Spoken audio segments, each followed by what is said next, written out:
ADRE result কেতিয়া দিব ADRE ৰিজাল্টটো আমি তৃতীয় আৰু চতুৰ্থ বৰ্গৰ আটাইকেইটা পৰীক্ষাৰ ৰিজাল্ট আমি ফেব্ৰুৱাৰী মাহৰ শেষৰ ফালে বা মাৰ্চ মাহৰ প্ৰথম সপ্তাহতে দিবৰ বাবে আমি চেষ্টা কৰিম ইতিমধ্যে এই গোটেই প্ৰচেষ্টাবোৰ আৰম্ভ হৈছে আৰু আমাৰ প্ৰচেষ্টা হ'ব যে নিৰ্ধাৰিত সময়ত এইবাৰ আমি প্ৰতিশ্ৰুতি দিয়া অনুসৰি 30,000 নিযুক্তি আমি যাতে সমাপন কৰিব পাৰো যে পুলিচৰ ফিজিক্যাল ফিটনেস আমি পাস কৰিলো এতিয়া লিখিত পৰীক্ষা কেতিয়া হ'ব ফেব্ৰুৱাৰী মাহৰ ভিতৰত এই লিখিত পৰীক্ষা সমাপন কৰাৰ বাবে আমি প্ৰচেষ্টা কৰিম এইবাৰৰ এডিআৰই পৰীক্ষাক যদি আমি নিকা আৰু সম্পূৰ্ণ শুদ্ধ স্বচ্ছতাৰে কৰিব পাৰো তৃতীয় আৰু চতুৰ্থ শ্ৰেণীৰ নিযুক্তিও এক নিৰ্মল গংগাত পৰিণত হ'ব আমাৰ ৰাজ্যখনত যুৱ প্ৰজন্মৰ বাবে ই এক আশাৰ বতৰা অসমৰ ইতিহাসৰ বাবে ই এক যুগজয়ী সন্ধিক্ষণ এক কালজয়ী ক্ষণ অসমৰ বিভিন্ন আমাক সমালোচনা কৰা সংবাদ মাধ্যম সামাজিক মাধ্যমত যিসকল লোকে আমাক হততে সমালোচনা কৰি থাকে তেখেতসকলে এবাৰ মাত্ৰ আকৌ এবাৰ চিন্তা কৰি চাওক কংগ্ৰেছ দলৰ মুখ্যমন্ত্ৰী এজন থাকিলে অসমত কংগ্ৰেছৰ চৰকাৰ থাকিলে চৰকাৰী চাকৰিত এনে নিৰ্মলতা স্বচ্ছতা সম্ভৱ হ'লহেঁতেন নেকি আমাক সমালোচনা কৰা সকলেও এটা মুহূৰ্তৰ বাবে কংগ্ৰেছৰ সেই শাসনকাললৈ মনত পেলাওক ডাঙৰ ডাঙৰ মন্ত্ৰীৰ ল'ৰা বিষয়াৰ ল'ৰা ধনী আধ্যবন্ত পৰিয়ালৰ ল'ৰা ছোৱালী 1 কোটি টকাৰ লৈ উপঢৌকন ৰাকেশ পালৰ দৰে ব্যক্তিৰ সৃষ্টি আৰু অসমৰ দৰিদ্ৰ মধ্যবিত্ত সমাজখনত অগাধ লুণ্ঠন এই কংগ্ৰেছৰ শাসনকালৰ স্বাক্ষৰ আছিল আজি আমাৰ শাসনকালত আমি সেই ব্যৱস্থাক প্ৰত্যাহ্বান জনালো সেই ব্যৱস্থাক আমি সফলতাৰে পৰিৱৰ্তন কৰিলো আৰু আজি সমগ্ৰ দেশেই স্বীকাৰ কৰিবলৈ বাধ্য হৈছে যে আজি অসমৰ চৰকাৰে অসমৰ ৰাইজে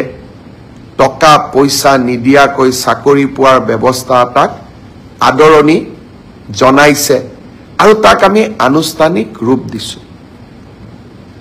পৰীক্ষাৰ ফলাফল হল এইবাৰ এই পৰীক্ষাৰ ফলাফলত দুটা নতুন বৈশিষ্ট্য আছিল যোৱা কিছুদিন আগতে কেবিনেটত আমি এটা সিদ্ধান্ত লৈছিলো অসমৰ আটাইতকৈ আদিমতম আৰু আটাইতকৈ প্ৰাচীন জনগোষ্ঠী দুটাই আছিলে মৰাণ আৰু মটক যিকোনো কাৰণতে শৈক্ষিকভাৱে পিছপৰি থকা বাবে সেই জাতিটোৰ পৰা আজিও এজন দুইটা জনগোষ্ঠীৰ পৰা আজিও এজন মেজিষ্ট্ৰেট বা ডিএসপি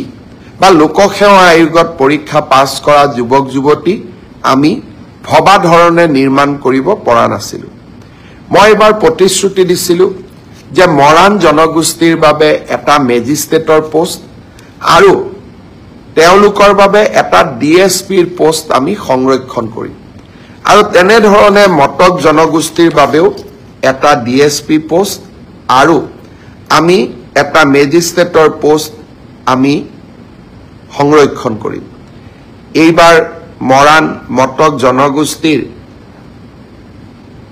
স্বাগতা বৰুৱা আৰু মৰাণ জনগোষ্ঠীৰ সেউজ দহতিয়াই এই সংৰক্ষিত আসনত এছিএছত উত্তীৰ্ণ হ'বলৈ সক্ষম হ'ল ঠিক তেনেধৰণে মটক জনগোষ্ঠীৰ ত্ৰিনয়ন দত্ত আৰু প্ৰাচিত মৰাণ জনগোষ্ঠীৰ পৰা ডিএসপি পোষ্টত সংৰক্ষিত আসনত নিযুক্তি পাবলৈ সক্ষম হ'ল ইয়াৰ উপৰিও মটক জনগোষ্ঠীৰ 3 গৰাকী যুৱক যুৱতীয়ে সুস্মিতা বৰুৱা দিবাকৰ গোহাঁই আৰু ইন্দ্ৰাণী সেনাপতিয়ে মেধাৰ ভিত্তিত লোকসেৱা আয়োগৰ পৰীক্ষাত উত্তীৰ্ণ হ'বলৈ সক্ষম হ'ল যি ধৰণে আমি অসমৰ খিলঞ্জীয়া জাতি সত্তাসমূহৰ উত্থানৰ বাবে কাম কৰি আছো এই অসম লোকসেৱা আয়োগৰ পৰীক্ষাত মৰাণ আৰু মটক জনগোষ্ঠীয়ে পোৱা ন্যায়ে আমাৰ চৰকাৰৰ অসমৰ খিলঞ্জীয়া জাতিসত্তাৰ প্ৰতি থকা একান্ত শ্ৰদ্ধা আৰু ভক্তিক আকৌ এবাৰ সন্মুখলৈ লৈ আহিলে স্বচ্ছতা দিবলৈ চেষ্টা কৰিছিলোঁ। আজি 2024 চন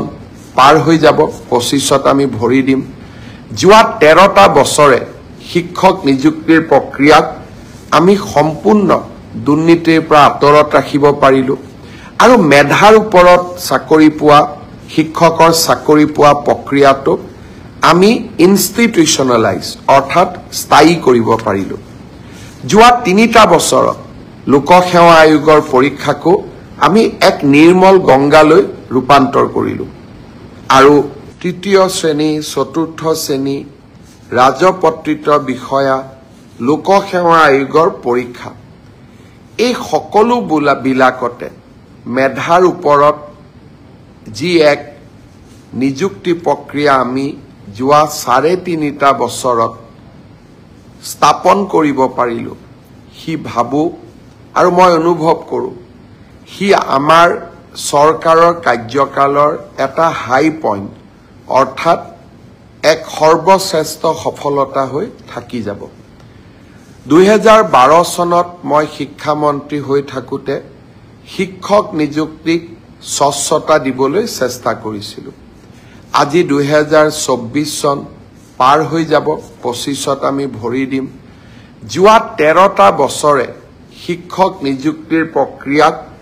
আমি সম্পূৰ্ণ দুৰ্নীতিৰ পৰা আঁতৰত ৰাখিব পাৰিলোঁ আৰু মেধাৰ ওপৰত চাকৰি পোৱা শিক্ষকৰ চাকৰি পোৱা প্ৰক্ৰিয়াটোক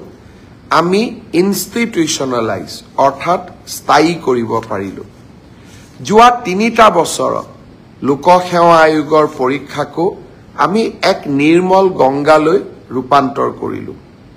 আৰু এইবাৰৰ এডিআৰই পৰীক্ষাক যদি আমি নিকা আৰু সম্পূৰ্ণ শুদ্ধ স্বচ্ছতাৰে কৰিব পাৰোঁ, তৃতীয় আৰু চতুৰ্থ শ্ৰেণীৰ নিযুক্তিও এক নিৰ্মল গংগাত পৰিণত হ'ব। আমাৰ ৰাজ্যখনত যুৱ প্ৰজন্মৰ বাবে ই এক আশাৰ বতৰা। অসমৰ ইতিহাসৰ বাবে ই এক যুগজয়ী সন্ধিক্ষণ, এক কালজয়ী ক্ষণ। অসমৰ বিভিন্ন আমাক সমালোচনা কৰা সংবাদ মাধ্যম, সামাজিক মাধ্যমত যিসকল লোকে আমাক সততে সমালোচনা কৰি থাকে, তেখেতসকলে এবাৰ মাত্ৰ আকৌ এবাৰ চিন্তা কৰি চাওক,